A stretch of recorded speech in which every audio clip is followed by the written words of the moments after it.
नमस्कार.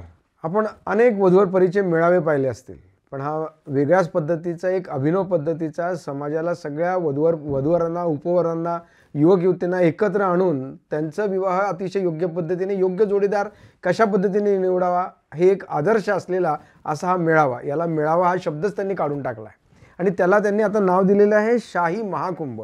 सुवर्ण मध्य वधूवर युवक-युवती परिचय मेळावा असं जे आपण म्हणतो त्या ठिकाणी त्यांनी आता त्याला नाव असं दिलं आहे सुवर्ण मध्य वधूवर शाही महाकुंभ गेट टुगेदर. त्याला गेट टुगेदर नाव दिलं आहे आणि अशा या पद्धतीचा हा मेळावा कशा पद्धतीचा आहे हे सगळं आज आपल्या या संवादातून आपण जाणून घेणार आहोत. नमस्कार, मी राजेश यावलकर. आपल्या समवेत आहेत आज आपल्याबरोबर किरण पातोंडेकर.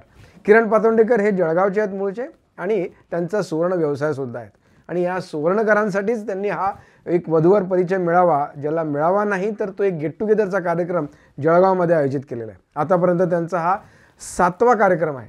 7 अभिनव प्रकारचे सगळे कार्यक्रम वेगवेगळ्या पद्धतीचे, अशा पद्धतीचा त्यांच्या कार्यक्रमाचं आयोजन करण्याची एक पद्धत असते. आज आपण त्यांच्याकडनं जाणून घेणार आहोत की हा कार्यक्रम ते कशा पद्धतीने करतात, त्या आयोजन करण्यामागचा त्यांचा उद्देश काय आहे आणि हे करत असताना त्यांना आतापर्यंत कशा पद्धतीने यश मिळालेलं आहे हे सगळं आज आपण जाणून घेणार आहोत. मी आपल्या साऱ्या दर्शकांच्या वतीने किरण पातोंडेकरांचं आपल्या लोकलयच्या या संवादमध्ये मनापासून स्वागत करतो. सर नमस्कार. सर, आम्ही तुमच्याकडनं जाणून पहिल्यांदा घेऊ इच्छितो की आपण मेळावा हा शब्दच काढून टाकलेला आहे आणि मेळाव्याच्या ठिकाणी गेट टुगेदर हा शब्द दिलेला आहे आणि गेट टुगेदर हा शब्द देत असताना त्याला सुवर्ण मध्य हा सुद्धा शब्द आपण त्याच्यामध्ये आहे. मला असं जाणून घ्यायचं आहे की तुमचा समाज हा सुवर्णकार आहेत, तुम्ही स्वतः सुवर्णकार आहात म्हणून सुवर्णमध्ये की अजून काय आहे आणि मेळावा शब्द आपण हा का काढला? मेळावा हा जो शब्द आहे तो काढला म्हणजे कसं, मेळावा म्हटलं म्हणजे फक्त यायचं बा असं जो विषय तो असतो समजा. आणि मेळाव्यात कसं आहे की प्रत्येकाला बोलवलं जातं किंवा आमंत्रित असतो नसतो, प्रत्येकाला यायचा अधिकार आहे. आमची कशी प्रवेश प्रक्रिया असल्यामुळे आम्ही त्याला गेट टुगेदर हे नाव दिलेलं आहे.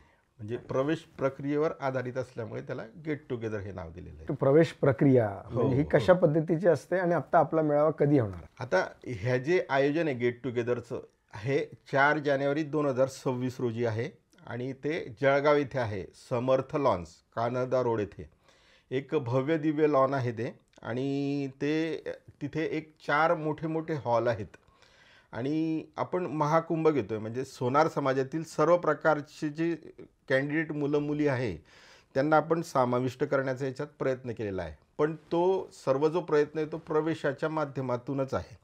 म्हणजे प्रवेश मिळवणं अत्यंत गरजेचं आहे. त्याच्यासाठी प्रवेश मिळवणं आवश्यक आहे. ती प्रक्रिया कशा पद्धती? प्रवेश प्रक्रिया कशी, आपण ग्रुपमध्ये नेहमी वैशालीताई यांचा व्हॉट्सअप नंबर टाकलेला असतो आणि त्या व्हॉट्सअप नंबरवरती एक तुमचा जो बायोडाटा आहे तो बायोडाटा आणि त्याच्यानंतर मला प्रवेश मिळावा किंवा मला सहभाग घ्यायची इच्छा आहे अशी एक रिक्वेस्ट टाकायची आणि त्याच्यानंतर वैशालीताई एक QR कोड देतील. त्या QR कोडवरती 2100 रुपये टाकायचे आहे. 2100 रुपये प्रवेश फी आहे. आता ही 2100 रुपये प्रवेश फी म्हणजे कसं आहे की 2100 रुपयामध्ये कॅन्डिडेट आणि आईवडील किंवा 2 पालक असं एकूण टोटल 3 जणांना प्रवेश मिळणार आहे. त्यानंतर समजा कॅन्डिडेट येण्यास उत्सुक नसेल किंवा काही अडचण येत असेल तर यावेळी आपण आईवडिलांना किंवा पालकांना प्रवेश दिलेला आहे. पूर्वी आपण प्रवेश जो आहे तो नाकारलेला होता की कॅन्डिडेट जर येत नसेल तर आईवडिलांना प्रवेश आपण नाकारलेलाच होता. ह्यावेळेला तो प्रवेश देतो आहे. म्हणजे इथे कसं होणार आहे की समजा कॅन्डिडेट्स आला तरी 2100 रुपयात 3 जणं येऊ शकता. विदाऊट कॅन्डिडेट आले तरी 2100 रुपयात 2 जणं येऊ शकतात या पद्धतीचं. आणि वेळेवर समजा कॅन्डिडेटची इच्छा झाली की मी पण येतो आहे तर त्यालासुद्धा याच रकमेमध्ये येता येणार आहे. ही आपण एक वेगळी रचना ह्यावेळेला केलेली आहे. त्यानंतर वैशालीताई यांच्यामार्फत जर प्रवेश मिळवला, समजा या व्यक्तीने प्रवेश मिळवला आणि त्याला मॅचिंग वाटणारं एखादं स्थळ आहे आणि ते जे स्थळ आहे त्यांना ते वाले जे आहे ते बीवाल्या मुलीला आमंत्रित करू शकतात आणि ज्यांना ते आमंत्रित करणार आहेत त्यांना प्रवेश फी भरायची नाही आहे, ते त्यांचे आमंत्रित असतील. म्हणजे प्रत्येकाला एक स्थळ स्वतःची मॅचिंग आपण बोलवता येणार आहे. आणि त्यानंतर कसं आहे ही जी प्रक्रिया आहे ही ए कॅन्डिडेटनी बी कॅन्डिडेटला बोलवलेलं आहे, हे वैशालीताई यांच्या व्हॉट्सअपवर सांगायचं आहे, मेसेज द्यायचा आहे, आणि बीवाल्या कॅन्डिडेटनी असं सांगायचं आहे की आम्हाला एकडनं आमंत्रण मिळालं आहे आणि आम्ही आयोजनात सहभाग घेत आहोत. हे बीनी सुद्धा कन्फर्मेशन त्यांच्या मोबाईलवरून वैशालीताई यांच्याकडे केलं पाहिजे. अशी ही प्रवेश प्रक्रिया आहे. त्यानंतर काही संस्थांना किंवा काही कोऑर्डिनेटर यांना एक वेगळा अधिकार दिलेला आहे. तर त्यांना कसा अधिकार आहे की 1100 रुपयामध्ये मुलींसाठी, म्हणजे 3 व्यक्ती कॅन्डिडेटसह आले तरच या गेट टुगेदरमध्ये सहभाग घेऊ शकतात, आणि 1500 रुपयामध्ये मुलाचा प्रवेश, त्याच्यामध्ये कॅन्डिडेट जर आला तरच त्यांना प्रवेश घेता येणार आहे. फक्त वैशालीताई यांच्याकडेच आमंत्रणाची प्रवेश घेतल्यानंतर आमंत्रणाची पद्धत त्यांना एक गिफ्ट म्हणून मिळू शकते. तुम्ही वैशाली त्यांचं आतापर्यंत 2-3 वेळा नाव घेतलं. वैशालीताई या कोण आहेत, त्यांचा कशा पद्धतीने संपर्क आहेत, त्यांचा तुम्हाला या कार्यक्रमामध्ये कसा उपयोग? वैशालीताई म्हणजे माझ्या नात्यातले, जे माझ्या आत्याची म्हणजे सूनच आहे ती. म्हणजे एक चांगलं व्यक्तिमत्व आहे आणि एक चांगलं काम करायची त्यांची एक मनापासूनची धडपड आहे, आणि त्यांचे क्लासेस पण आहे, आणि ते वेळ देतात, हा सर्वात महत्त्वाचा विषय आहे. माझं कसं होतं की मला कोणी जर फोन केला आणि विषय सोडून कुठलाही प्रश्न विचारला, प्रत्येकाचा प्रश्न एकच असतो की मला एक चांगलं स्थळ सुचवा, मला असं करा, मला तसं करा. म्हणजे मला त्या प्रश्नाची उत्तरं नाही. तुम्हाला गेट टुगेदरमध्ये यायचं आहे का, एवढंच सांगा, किंवा मग बायोडाटा टाकून द्या आणि मी बायोडाटा ग्रुपमध्ये टाकेल. हे 2च विषय राहतील. पण प्रत्येकाची अपेक्षा काय असते की मी असा आहे, मी इथला अध्यक्ष आहे आणि मला असं स्थळ पाहिजे, मला तसं स्थळ, असे प्रश्न विचारले जातात. त्यामुळे माझी चिडचिड होते. आणि वैशालीताई ज्या त्या थोडं समजावून सांगू शकतात, किंवा त्यांनासुद्धा बरेच जण डिस्टर्ब करतात, पण ते व्यवस्थित उत्तर देऊ शकतात. याकरता ते समन्वयकाची अतिशय चांगल्या प्रकारची भूमिका ते बजावतात. समन्वयकाची भूमिका ही समन्वयाची भूमिका बजावत असताना आपल्याबरोबर त्यांच्या समवेत असा किती जणांचा समूह आहे की हा कार्यक्रम करणं एका जणाचं तर काम नाही, त्याला अनेक जणांचे हात लागणार आहे. तुमच्या मागे तुम्ही संस्था तुमची कोणती नाही, तर कशा पद्धतीचा हा कार्यक्रम होत असतो? कसं आहे, आम्ही बऱ्याच संस्थांना दिलेले आहे राईट्स, पण कसं आहे, समाजकार्य जे येते ज्यांनी त्यांनी मनानी तनानी केलं पाहिजे. आम्ही धनाचा विषयच करत नाही आहे, फक्त मनापासून करा. पण बहुतेक जणांना कसं माझा स्टेज पाहिजे, माझा सत्कार झाला पाहिजे. आम्ही कसं आहे, आम्ही कोणाचाच सत्कार करत नाही.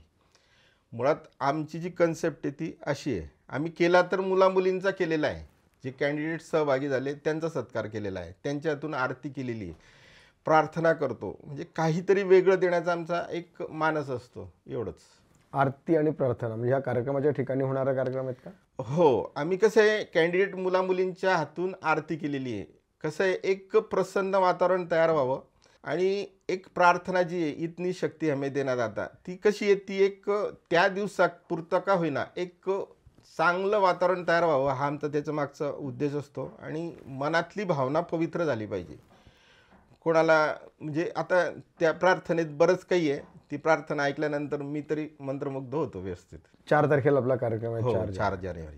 प्रवेश हा तुम्हाला कधीपर्यंत घेता येणार की तू 3 तारखेला येईल आणि म्हणाल की मला प्रवेश द्या, येणार का तुम्ही? प्रवेशाची शेवटची मुदत जी ती दत्त जयंती असेल. दत्त जयंतीनंतर प्रवेश नाकारले जातील, किंवा मग प्रवेश द्यायचे झाले तर प्रवेश महागतील. म्हणजे प्रत्येकाला जो आहे, म्हणजे कॅन्डिडेट सह जर आला तर 3300 रुपये भरूनच येता येईल. अच्छा. आणि त्यानंतर फक्त जर आईवडिलांना यायचं असेल तर जनक सुनैना म्हणून प्रवेशिका राहील, तर त्या माध्यमातून आईवडिलांना 5100 रुपये भरले तरच त्यांना येता येईल. म्हणजे जर प्रवेश घ्यायचा असेल तर तुम्हाला 1 महिना अगोदर 4 डिसेंबरपर्यंतच आपण घेतला पाहिजे, अन्यथा तुम्हाला प्रवेश हा रेग्युलर फी पेक्षा जास्त फी तुम्हाला तिथे मोजावी लागेल. तुमच्या कार्यक्रमाविषयी आम्ही खूप ऐकलं आहे की तो खूप वेगळ्या पद्धतीचा अभिनव असतो. जनरली सगळ्या प्रकारचे जे वधूवर परिचय मेळावे जे असतात त्यामध्ये युवक युवती जे असतात ते स्टेजवर येणार, हातात कागद असणार, ते त्यांचा परिचय वाचून दाखवणार, मागे त्यांचे आई वडील पालक असणार. अशा प्रकारचा मेळावा आमच्या डोळ्यासमोर येतो. तुमचा मेळावा हा कशा पद्धतीचा वेगळा आहे? ह्या वेळेचं प्रत्येक वेळेची रचना जी ना, आम्ही आमच्या झालेल्या प्रत्येक चुका आम्ही दुरुस्त करतो पुढच्या आयोजनामध्ये. ह्या वेळेची आता ही जी पद्धत आहे, आता किती लोक येणार आहे, काय येणार आहे हे आज सांगता येणार नाही. पण आम्ही अशी काही बैठक व्यवस्था करणार आहे की येताबरोबर प्रत्येक पालकांना एक गोल गोल गोल गोल अशा पद्धतीच्या सर्व खुर्च्या रचलेल्या असतील. पालक आल्यानंतर लगेच सर्वांनी यायचं, एकमेकांशी चर्चा करायची, मुलांना भेटवायचं, मुलींना भेटवायचं, एकमेकांना भेटवण्याचा जो विषय आहे तो करायचा. काही कोऑर्डिनेटर पण असतील, ते एकमेकांना भेटवतील. म्हणजे एक स्टेजचा कार्यक्रम ह्यावेळेला आम्ही एक साईडला ठेवतोय. ह्यावेळेला बरंच काही वेगळं करण्याचा प्लॅन आहे.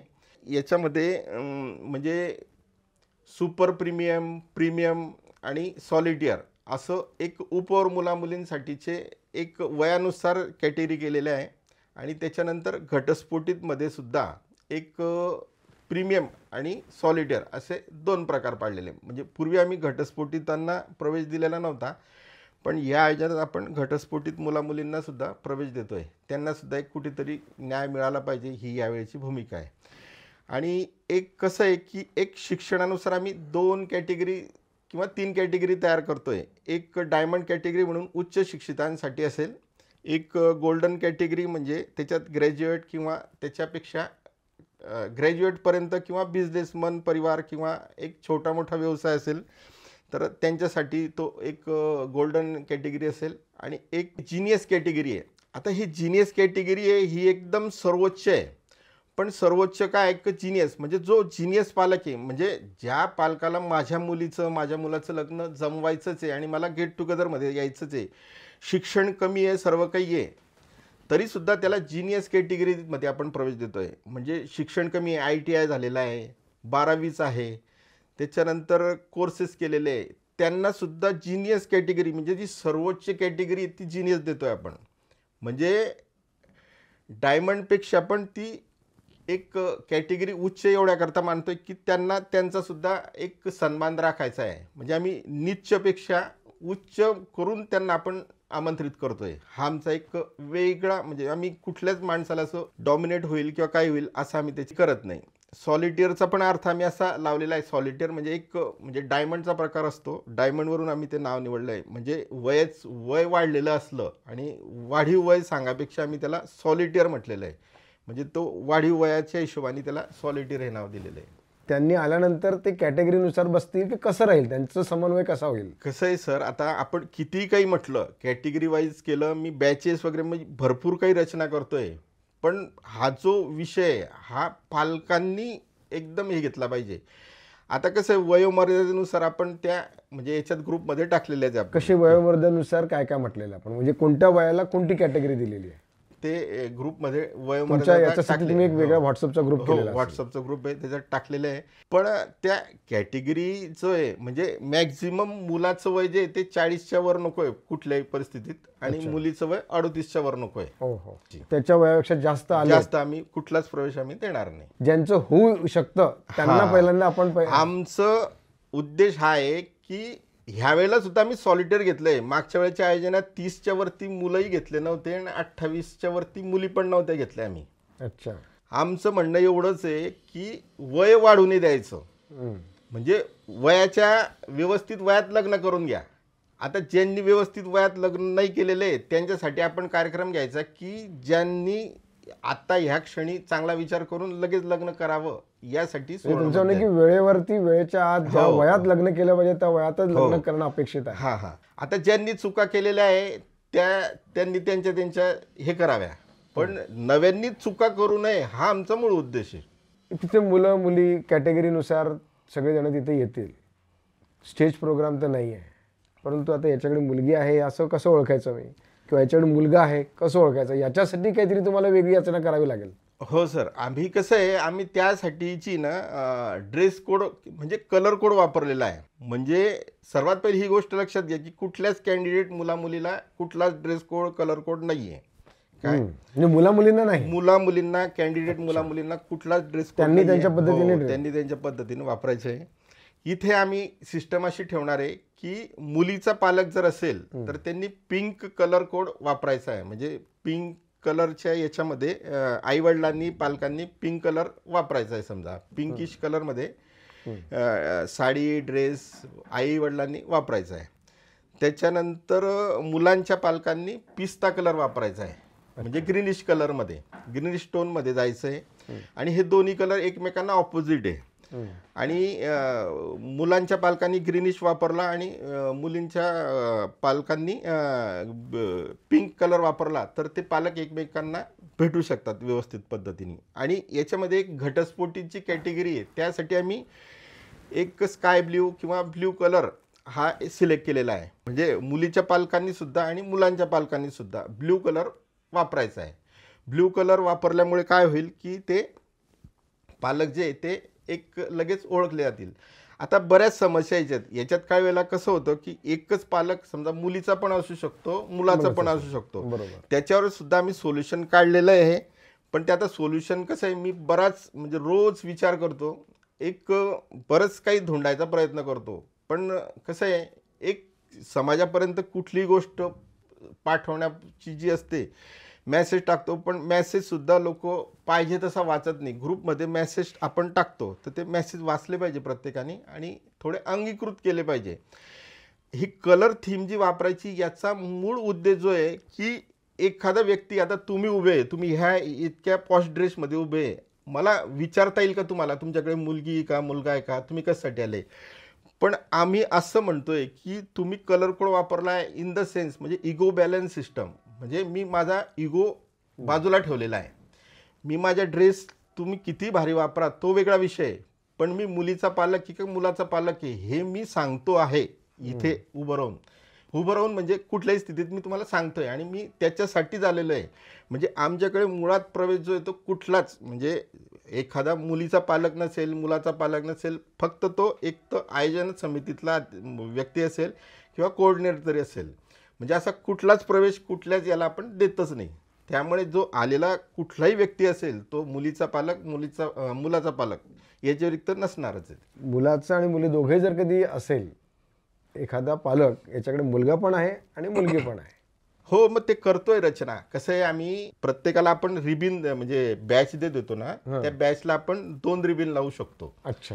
म्हणजे एक गुलाबी पण रिबिन लावू शकतो आणि एक पोपटी पण लावू शकतो. म्हणजे तुम्हाला प्रत्येकाला बॅच दिलाच जातो. हां, आता याच्यात बॅच द्यायची पद्धत सुद्धा आमची फार वेगळी आहे. आम्ही मुलीच्या पालकांना जो बॅच देतो किंवा मुलाला पण जो बॅच देतो त्याला जो बॅच असतो त्याच्यात मुलीच्या पालकांना समसंख्या म्हणजे 202, 204, 206 हे मुलीच्या पालकांना देतो आणि मुलांच्या पालकांना 101, 103, 105. अच्छा, अशा पद्धतीने ह्या पद्धतीने म्हणजे समसंख्या मुलीच्या पालकांसाठी, विषम संख्या मुलांच्या पालकांसाठी. असे तेही लक्षात येणार. हो, ते पण म्हणजे एखाद्याकडे जर कधी विषम आणि दोघे असेल तर त्याला 2 बॅच आईला वडिलांना वेगळ्या पद्धतीने लावता येऊ शकतात. तुमची त्याच्यामध्ये भूमिका कशा पद्धतीची राहील? मी जे आहे ना, मी एक कॉलेज कट्टा घेतो आणि त्या कॉलेज कट्ट्याचे स्लॉट पाडले जाणार आहे. सुपर प्रीमियम, प्रीमियम आणि त्याच्यानंतर सॉलिटियर. मग ह्या लोकांना मी त्या पद्धतीने एक हे असेल वेगळं रूम, त्या रूममध्ये तिथे बोलवतो मुलामुलींना आणि त्यांचा परिचय जो आहे तो आपापसात करून देतो. अच्छा, फक्त प्रीमियर जे असतील ते एका ठिकाणी येतील आणि ते एकमेकांशी परिचय करतील. अच्छा, म्हणजे प्रीमियम, सुपर प्रीमियम, सॉलिटियर आणि घटस्फोटीत जे ते वरती एक हॉल आहे, वरती तिथे घटस्फोटीत. आता इथे कसं आहे, म्हणजे प्रीमियम आणि सुपर प्रीमियम आहे यांना सुद्धा आपण एकमेकांमध्ये क्लब करू. म्हणजे काहींना म्हणजे आता काल परवाच एक लग्न जमलं, त्यांचं 7 वर्षाचं अंतर आहे. काही जण म्हणता मला 2 वर्षाचं अंतर पाहिजे, काही 3 वर्षाचं अंतर पाहिजे. पण कालच एक लग्न जमलं त्याच्यात 7 वर्षाचं अंतर होतं. म्हणजे तो मुलगा पाहून थकला आणि त्याला ती मुलगी पसंत पडली. मुलीवाल्यांना सुद्धा त्या मुलाचं सर्व बिहेवियर सर्व आवडलं. त्यांनी 7 वर्षाचं अंतर असताना सुद्धा लग्न एक्सेप्ट केलं. मग अशी जर एक्सेप्टन्स असेल तर मग आम्ही ती जी कॅटेगरी ती सुद्धा क्लब करू. त्यानंतर सॉलिटियर आणि घटस्फोटीत. म्हणजे सॉलिटियर म्हणजे ज्यांची वय वाढलेली आहे आणि त्यानंतर घटस्फोटीत म्हणजे सॉलिटियर आणि घटस्फोटीत यांना सुद्धा आम्ही क्लब करू, एकत्र भेट करून देऊ. लग्न कोणी कोणाशी जमवायचा हा आमचा राईटच नाही.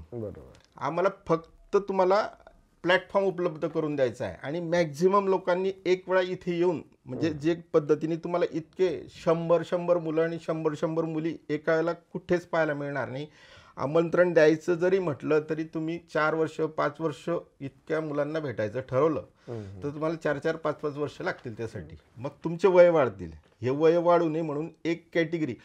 मुळात इथे मॅक्झिमम मुलं आणि मुली एकत्र आल्यामुळे होतं काय की तुमचा कॉन्फिडन्स बिल्ड होतो. कॉन्फिडन्स म्हणजे कसं आहे की आपण इतक्या मुलींना इतक्या मुलांना भेटलेलो आहे आणि एक समोरासमोर भेटल्यामुळे मुलांच्या मुलींच्या डोळ्यांमध्ये कळून जातात की ही मुलगी आपल्याला योग्य आहे किंवा नाही आहे, किंवा मग आणि परत सेकंड प्रयत्न अजून परत तुम्ही करूच शकता ते. पण एक भावना जी ती प्रत्येकाची पोचते. आणि बऱ्याच वेळा असंही होतं की 1 रिपीट, 2 रिपीट, 3 रिपीट, म्हणजे आपण आयोजनाची संख्या जी आहे ते जास्त सांगितलं आहे, वर्षभरात 4 सांगितलं आहे. तुम्ही 4 वेळा जर ज्या दिवशी मॅक्झिमम लोकांनी अशा गेट टुगेदरमध्ये सहभाग नोंदवून घेतला तर बऱ्यापैकी फायदा होऊ शकतो. आता आपण गेट टुगेदर तर लोकांना वाटतं की तुम्ही घडी घडी का बोलवत आहे. आम्ही ह्या रिपिटेशन तेवढ्या करतात देतो की तुमचा कॉन्फिडन्स वाढणार आहे याच्यातून. आणि मागच्या आयोजनातून मला चांगल्यापैकी बऱ्याच लोकांची उत्तरं मिळालेली आहे की तुमच्या याच्यामुळे मी बऱ्याच मुली पाहायच्या थांबलेला होतो आणि त्या सर्व मुली पाहिल्या, त्यांच्याशी बोललं गेलं, त्या मुली माझ्याशी लग्न करू शकणार नाही हे माझं मला कळालं. काही मुलींनी सुद्धा सांगितलं की जो मुलगासाठी मी थांबलेलो होतो तो मुलगा माझ्याशी लग्न करू शकणार नाही असं माझं मला कळालं. आणि त्यानंतर आम्हाला जे योग्य स्थळ होतं ते स्थळ करून मोकळं झालं. किरणजी, जसं तुम्ही सांगितलं की 100 मुली, एवढं सगळं मुली एका वेळेला, एकूण किती संख्या अंदाजे तिथे राहू शकते यावेळेला? म्हणजे संख्या तर मॅक्झिमम राहणार आहे. मागच्या वेळेच्या आयोजनात समजा 100 मुलं आणि 100 मुली आल्या होत्या. अच्छा. ह्या वेळेला तो आकडा पार होणार आहे. निश्चितच वाढेल. हो. आणि त्याच्यानंतर मला याच्यातून रिस्पॉन्स तुम्हाला कसा मिळतो हे तर तुम्ही सांगितलं, परंतु त्याच्यातून रिझल्ट कसे आलेले आहेत, अंदाज त्याचा सांगता येईल? रिझल्ट कसं आहे सर, रिझल्ट म्हणजे कुठलाच व्यक्ती म्हणजे कुठल्याच माणसाला क्रेडिट द्यायलाच तयार नसतो मुळात. किंवा तुमच्यामुळे लग्न जमलं किंवा तुमच्यामुळे झालं. आणि मला स्वतःला सुद्धा असा कुठलाच अपेक्षा नाही की समोरच्याने मला सांगावं. तुमचं म्हणणं असं की जे लग्न झालं तुमच्यापर्यंत कोणी कळवत नाही, ही एक खंत आहे. मी खंत नाही आहे सर, मी मागवतच नाही. कारण की मुळात म्हणजे मी मानसिकता ओळखतो. म्हणजे कुठल्याच माणसाला हे मान्यच करायचं नाहीये. म्हणजे इवन मुलाला सुद्धा मान्य करायचं नाहीये की माझं लग्न माझ्या आई वडिलांनी जमवून दिलं. जेव्हा प्रत्येक इंटरव्ह्यू पाहतो की आम्ही एकमेकांच्या प्रेमात पडलो असं म्हणतात.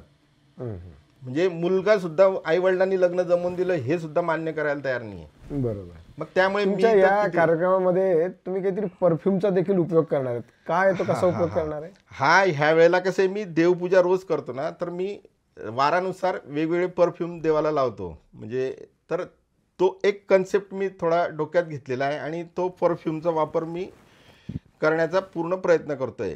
मुळात हा जो कन्सेप्ट आहे ना, हा याच्यासाठी आहे की कॅन्डिडेटचे आई वडील वगैरे येतात ते आणि एकमेकांना बोलतं करायचं आहे मला. तर बोलतं करायचं आहे तर काहीतरी असं सुरुवात पाहिजे म्हणून कुठला सेंट लावला आहे किंवा कुठलं काय, मी असं 2-3 प्रकारचे सेंट त्याच्यात वापरायचा माझा प्रयत्न आहे. कसं होतं की सिक्रेट म्हणजे माझं जे आयोजन आहे याचं सर्वात मोठं श्रेय सिक्रेटला आहे. सिक्रेट म्हणजे मी कसं आयोजन होईल ते जर डिक्लेअर केलं तर मग मजा नाही येत. कसं आयोजन होणार आहे हे पाहण्यासाठीच लोक येतात. मी रोज त्या पद्धतीचाच विचार करतो. मी कशी देणगी मिळेल का, कोणी पैसे देतील का, प्रवेशाचे पैसे वाढतील का, याच्यावर विचारच नाही करत की ह्या लोकांना कसं भेटवायचं आहे हा माझ्या मनात विचार असतो. काही लोकांना खरोखर असं वाटलं की मी हे प्रवेशाची रक्कम खरंच नाही भरू शकत, ते मला सुद्धा फोन करू शकतात. मी काही लोकांना सुद्धा सांगितलं की यांच्याकडे प्रवेशाची रक्कम नसेल भरायची तर तुम्ही एकमेकांना आमंत्रित करा, नाही तर आमंत्रण मागून घ्या. आमंत्रण जरी मागितलं किंवा मला यायचं याच्यामध्ये पण मग माझी प्रवेश फी मला होते, तर तुम्ही समोरच्याकडे सांगू शकता की तुम्ही प्रवेश घेतला असेल तर मला आमंत्रण द्यावं. हा एक पर्याय आहे. किंवा मग अजून कुठल्या तरी 5-10 लोकांना मी सांगितलेलं आहे की कोणाला जर अडचण असली तर मला फोन करा, मी त्याचा प्रवेश जो येतो कमी पैशात, ज्याला खरोखर गरजवंत आहे त्याला सुद्धा तिथे विनामूल्य प्रवेश मिळू शकतो. पण त्यांनी संपर्क केला पाहिजे. विनामूल्य हा जो विषय ना हा कधीच शक्य नाही. विनामूल्य म्हणजे ज्या गोष्टीला मूल्यच नसेल त्याचं मूल्यच चाललं जातं. म्हणजे विनामूल्य हा विषय नाही. त्याला मिनिमम मूल्य म्हणा तुम्ही, विनामूल्य हा प्रवेशच नाही. म्हणजे दुसऱ्याने आमंत्रित केल्यानंतर हो, मग तो तर त्याचा अधिकार आहे ना, तो ग्रेट होतो ना. समजा आता तुम्ही मुलाला आणताय तुमच्या आणि तुम्हाला पसंत पडते एखादी मुलगीचं स्थळ, तर तुम्ही त्यांना आमंत्रित करा ना. ते उलट तुम्ही उच्च स्थानी नेतोय, विनामूल्य नाही म्हणत तुम्ही त्यांना, तुमचे आमंत्रित आहे म्हणजे ते अजून उच्च स्थानी जात आहे. बरोबर. म्हणजे या ठिकाणी एवढे सगळेजण येतील, या सगळ्यांची जेवणाची किंवा बाकी सगळी जी व्यवस्था असते त्याची रचना कशी असते, त्यावेळेला सुद्धा यांच्या सगळ्यांचं एकमेकांचं गेट टुगेदर होत असेल, बिलकुल. ते कशा पद्धतीने असतं? आता कसं आहे, ह्या वेळेला आपण नाश्ता जो आहे तो नाही देणार आहे. आयोजनाचा जो टाइम आहे 10:30 ते 5:30 ठेवलेला आहे. अच्छा.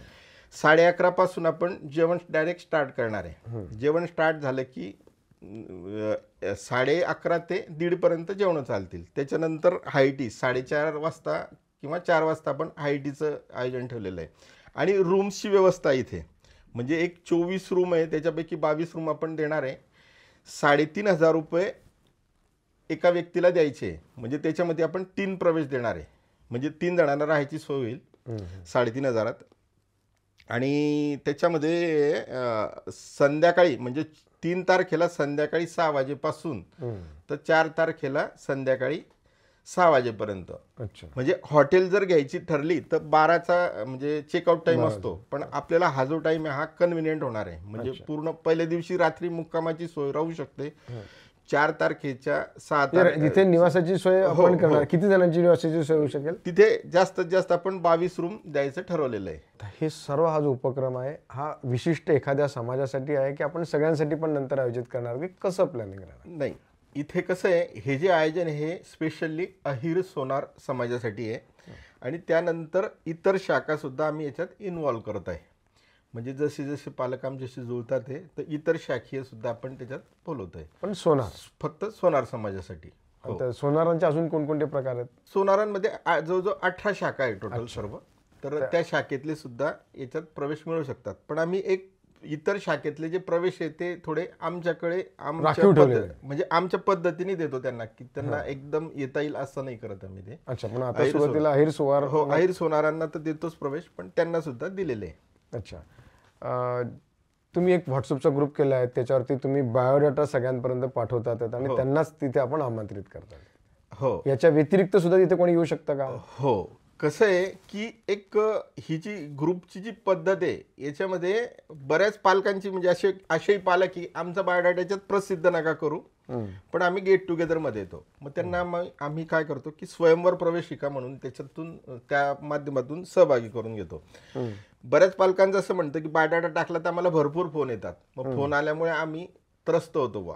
मग ते काय म्हणतात, आम्ही गेट टुगेदर मध्ये येतो, आम्हाला ज्यांना भेटायचं त्यांना भेटतो, आम्ही सर्वांना पण भेटू, तो काही विषय नाही, फक्त आमचा बायोडाटा ग्रुपमध्ये प्रसिद्ध करू नका. म्हणून त्यांना आपण स्वयंवर प्रवेशिका म्हणून तो एक प्रवेश देतो. एक सस्पेन्स तिथे कायम. सस्पेन्स. हो, सस्पेन्स म्हणजे ह्या पद्धतीचे प्रवेशाची संख्या भरपूर असते. अच्छा. ह्या पद्धतीचे प्रवेश वाढल्यामुळेच जे पालक ज्यांचे बायोडाटे पाहायला मिळणार नाही ते डायरेक्ट कॅन्डिडेट पाहायला मिळतात. हा सर्वात मोठा विषय इथे असतो. त्यामुळे ती क्युरियोसिटी एकदम वाढते. मग त्यांच्या बायोडाटा नंतर मिळेल का त्यांना?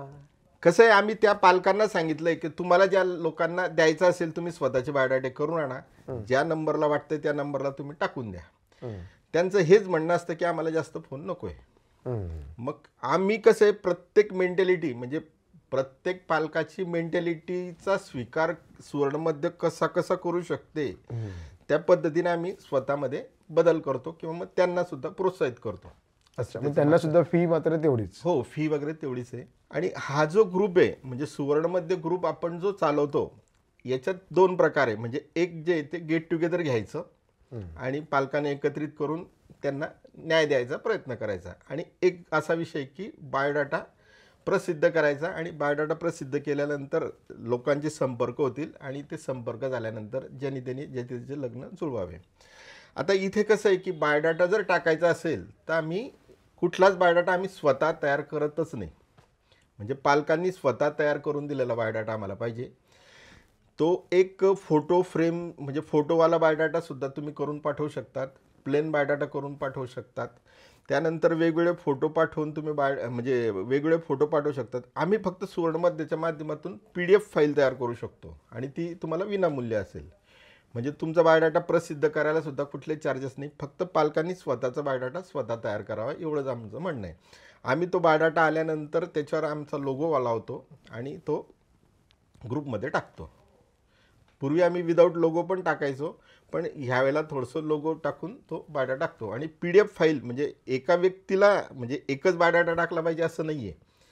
म्हणजे एक व्यक्ती बायोडाटा टाकताना मराठीतला पण टाकू शकतो, इंग्रजीतला टाकू शकतो. त्यानंतर आम्ही काय म्हणतोय की तुम्ही कुठलाही बायोडाटा ज्या दिवशी टाकता, ज्या दिवशी तयार केला त्याची रिलीज डेट टाका.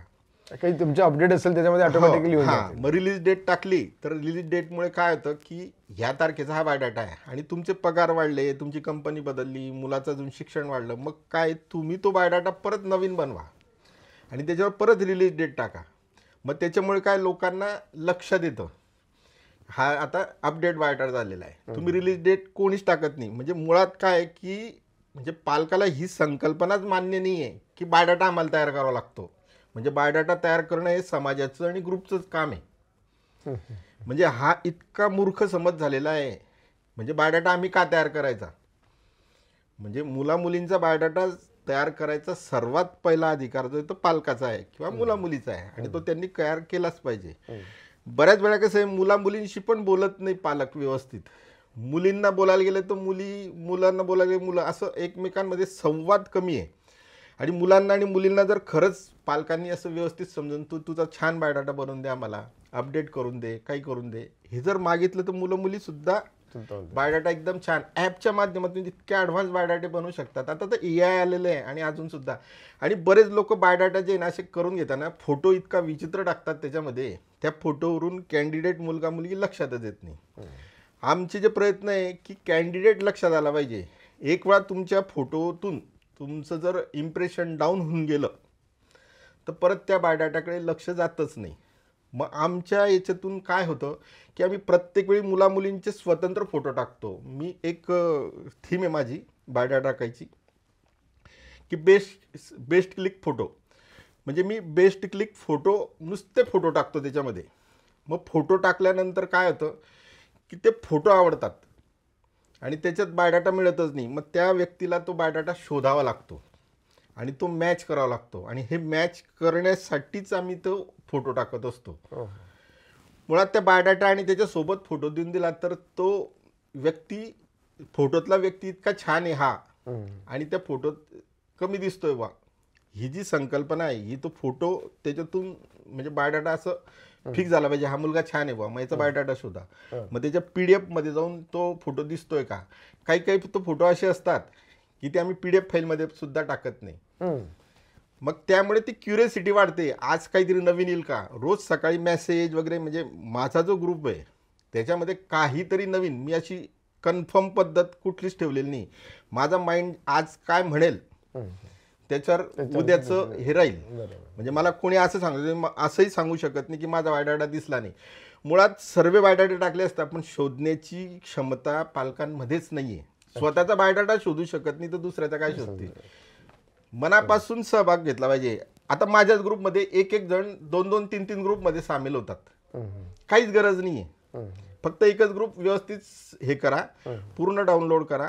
7 दिवसाचं डिसअपिअरिंग लावतो किंवा 1 दिवसाचं डिसअपिअरिंग लावतो. म्हणजे 7 दिवसानंतर बायोडाटे आपोआप उडून जातील आणि काही जे ते मेसेज वगैरे काही असतील तर ते 24 तासात पण उडून जातील. म्हणजे पूर्ण ग्रुप डाउनलोड केला पाहिजे. पण लोक काय करतात की ऑल डिलीट करून मोकळे होतात, मग त्यांना ते मिळत. किरणजी, तुमची प्रवेश प्रक्रिया तुम्ही आम्हाला हे सगळी सांगितली. हे प्रवेश प्रक्रिया सांगत असताना जसं तुमच्या ग्रुपमध्ये आहेत किंवा ज्याला प्रवेश त्याने घेतलेला आहे, याच्या व्यतिरिक्तही कोणाला येण्याची इच्छा असेल तर त्याच्यासाठी काही वेगळी काही सिस्टीम आहे का? कसं याच्यामध्ये एक सिस्टीम अशी राहू शकते की हे पालकांनी आपापसात एकमेकांशी फोन करा. ज्यांनी प्रवेश मिळवलेला आहे, समजा ए पालकांनी प्रवेश मिळवला आहे, बी पालकांनी प्रवेश मिळवला आहे, आणि ज्यांनी प्रवेश मिळवला त्यांना कुठलाही एखादा पालक सांगू शकतो की तो मुलाचा असो किंवा मुलीचा असो की तुम्ही प्रवेश घेतला आहे, पण मग तुमच्या मुलासाठी किंवा तुमच्या मुलीसाठी मी माझी मुलगी दाखवायला येऊ शकतो, तर तुम्ही मला आमंत्रण द्या. म्हणजे आमंत्रण मागायचा सुद्धा अधिकार आम्ही दिलेला आहे.